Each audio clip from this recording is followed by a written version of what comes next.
30 লক্ষ হিন্দুর রক্তের বিনিময়ে দেশ স্বাধীন হয় নাই, 30 লক্ষ মুসলমানের রক্তের বিনিময়ে বাংলাদেশ স্বাধীন হয়েছে। Wake up to reality.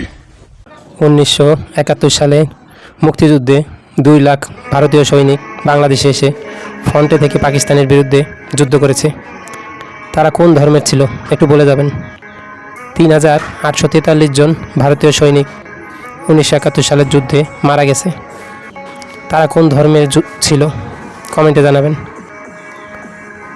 9850 জন ভারতীয় সৈনিক আহত হয়েছে এবং কতজনের লাশ খুঁজে পাওয়া যায়নি।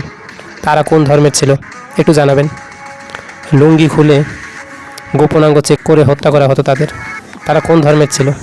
আসলে সত্যটা তো এটাই, 1971 সালে আপনাদের মতো দাড়ি টুপিওয়ালা লোকেরাই বেশি রাজাকারের পক্ষে ছিল।